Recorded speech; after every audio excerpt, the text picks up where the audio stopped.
कुछ दिन के बाद ये खबर आएगी, जब टिकट का बंटवारा हो जाएगा तो फिर ये भी खबर क्षेत्र में आएगी कि मनीष कश्यप को भले टिकट नहीं मिला तो कोई बात नहीं, पार्टी इस बात पे मोहर लगाई है कि चलिए हम आपको डायरेक्ट एमएलसी बना देंगे। मैंने दर्जनों लोगों को ये बात कहा था कि वो आदमी नॉमिनेशन भी नहीं भरेगा भाई, चुनाव लड़ने की बात करिए, चुनाव लड़ने की बात छोड़िए, वो आदमी नॉमिनेशन तक नहीं भरेगा। सच हुआ कि नहीं हुआ?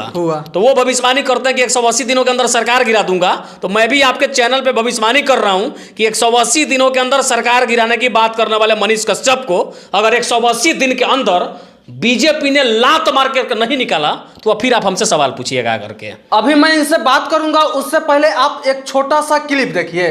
कुछ दिन के बाद ये खबर आएगी, जब टिकट का बंटवारा हो जाएगा तो फिर ये भी खबर क्षेत्र में आएगी कि मनीष कश्यप को भले टिकट नहीं मिला तो कोई बात नहीं, पार्टी इस बात पे मोहर लगाई है कि चलिए हम आपको डायरेक्ट एमएलसी बना देंगे। अब आप एक क्लिप तो देख लिए होंगे, अब इनसे हम बातचीत करते हैं और कुछ सवाल करते हैं। आपको कैसे पता था कि बीजेपी मनीष कश्यप को तो अपने पार्टी में रख लेगी, स्टार प्रचारक के रूप में काम करवाएगी, और इतना ही नहीं ये भी कहे कि मनीष कश्यप को टिकट लोकसभा का तो मिलने वाला है नहीं, उससे उन्हें एमएलसी बनवाया जाएगा। और मुझे पता था इसलिए मैंने बताया था। और हाँ, आप इतना ही पे मत समझिए, मैंने कहा था और आज से महीनों पहले आपसे ही कहा था कि मनीष कश्यप को बीजेपी ना तो लोकसभा का टिकट देगी, ना उसे चुनाव लड़वाएगी, उसे स्टार प्रचारक के रूप में प्रयोग करेगी। और एक बात कहना भूल गया था भाई साहब कि पार्टी तो ज्वाइन कर लिए, 180 दिनों के अंदर सरकार गिराने की बात करने वाले मनीष कश्यप को अगर 180 दिन के अंदर बीजेपी ने लात जूता से मार करके और पार्टी से बाहर नहीं निकाल दिया, फिर आप हमसे सवाल पूछिएगा। मैं उस आदमी के भविष्य के बारे में जानता हूं, मुझे बहुत कुछ पता है। जेल गए, जेल से आने से पहले मैंने सैकड़ों वीडियो उस आदमी के लिए बनाया, लेकिन जिस दिन वो आदमी जेल से निकला मैंने उसके लिलार पे पढ़ लिया कि इसका भविष्य कहां तक जाने वाला है।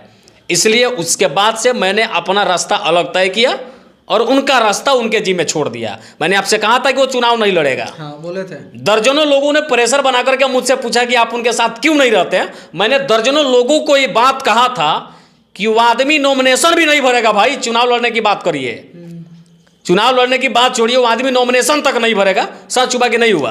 तो वो भविष्यवाणी करते हैं कि 180 दिनों के अंदर सरकार गिरा दूंगा। तो मैं भी आपके चैनल पे भविष्यवाणी कर रहा हूं कि 180 दिनों के अंदर सरकार गिराने की बात करने वाले मनीष कश्यप को अगर 180 दिन के अंदर बीजेपी ने लात मार के नहीं निकाला तो फिर आप हमसे सवाल पूछिएगा करके।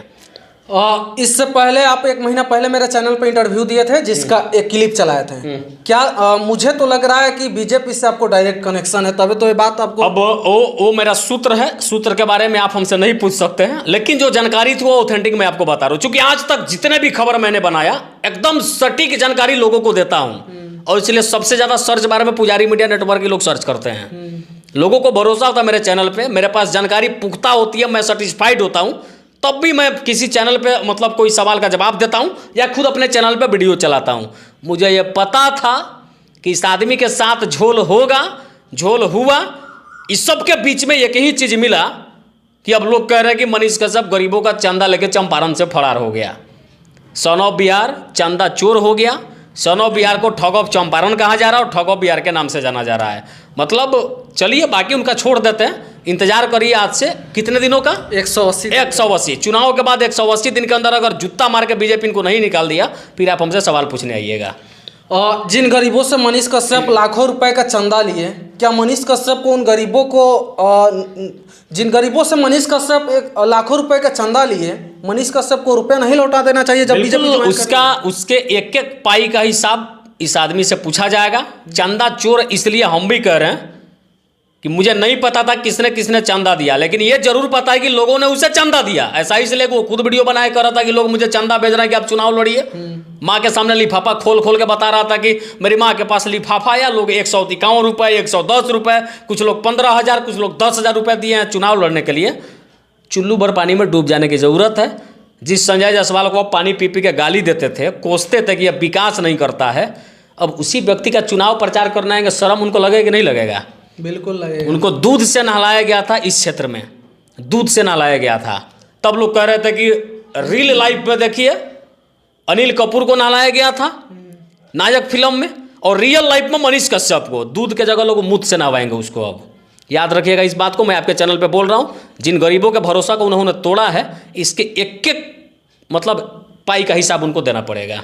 गरीबों का तो चंदा लेकर के चंपारण से फरार हो गए। एक और मामला उनके सामने आया है, उनके बारे में खुलासा हुआ है। आयांश के मामले में लगभग वो करोड़ों रुपए घोटाला कर लिए थे। आयांश में पूरा बिहार ये जानना चाहता है, हालांकि कुछ लोगों का कॉल रिकॉर्डिंग भी मेरे पास है। मैं चलाऊंगा, एक एक वीडियोज को चलाऊंगा और आप पे भी इंटरव्यू दूंगा।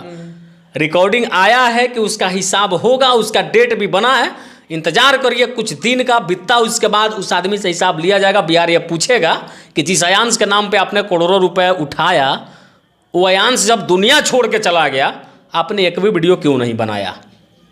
आयांश को बचाने के लिए जो रुपए इकट्ठा हुए तो रुपए कहाँ है, रुपए किसके पास है, इतने दिनों से क्यों रखे, उसका लेखा जोखा कौन देगा? ये तमाम सवाल होंगे। लेकिन फिलहाल हम चाहेंगे कि अभी बस बीजेपी ज्वाइन किए, बबुआ के भविष्य के बारे में हम लोग चिंतन कर रहे हैं। अब चिंतन क्या करेंगे, वो तो बहुत बड़ा आदमी हो गया है, अब पार्टी ज्वाइन कर लिया, अब प्रधानमंत्री का प्रत्याशी था, अब चलिए प्रधानमंत्री बनेगा, देखेंगे हम लोग। मनीष का सब प्रधानमंत्री बनेंगे। अब मुख्यमंत्री का सपना था, हो सकता है कि प्रधानमंत्री भी बन जाए। लेकिन जो कुछ भी बने, हमारी शुभकामनाएं उनके साथ है। जो कुछ भी बनिए आप, जो कुछ बनिए, जो बनिए, उसमें हमारी शुभकामनाएं आपके साथ है। मैं चाहता हूं कि आप और भी बड़ा आदमी हो जाए, भले उसके लिए लोगों को जूता से मारना पड़े, लोगों को छलनी करना पड़े, लेकिन बड़ा आदमी बनिए। चूंकि आपको बड़ा बनना है, यही कहते थे, यही चिल्ला के अपने वीडियोज में यही मनीष कश्यप कहता था कि बिहार के लोग हाथ खींचने के बजाय पैर खींचते हैं। कहता था कि नहीं कहता था? हर वीडियो में। लेकिन ससुरा, जब तुमको थोड़ा सा लोग प्रोत्साहन दिया, तुमको आगे बढ़ाने का प्रयास किया, तुमको नेता बनाने का काम किया, तो तुमने क्या किया? ऊपर चढ़ने के बाद पीछे वाले को लात मार के भगा दिया। इसका जवाब चंपारण की जनता उससे पूछेगी। वो चंपारण आए, एक एक पाई का और एक एक सवाल का जवाब उनको देना पड़ेगा। दिल्ली भागे रहने से तो काम नहीं चलने वाला है, आपको वापस आना पड़ेगा। बाकी मुझे लगा कि संजीत कुशवाहा मेरे चैनल पे 1 महीना पहले इंटरव्यू दिए थे, जो बात आज सच साबित हो गई, तो इसको लेकर के फिर इनसे सवाल कुछ पूछे कि ये खबर इनको कहाँ से मिली थी, क्या बीजेपी के नेताओं से डायरेक्ट इनका कनेक्शन है? तो इन्होंने साफ तौर पे मना कर दिया कि मेरा कुछ सूत्र है जिस सूत्र से मुझे खबर मिली थी। बाकी मनीष कश्यप को लेकर के आप क्या सोचते हैं, कमेंट बॉक्स में जरूर बताइएगा। मिलते हैं अगले कोई नई वीडियो में नई अपडेट के साथ। तब तक के लिए जय हिंद, जय बिहार।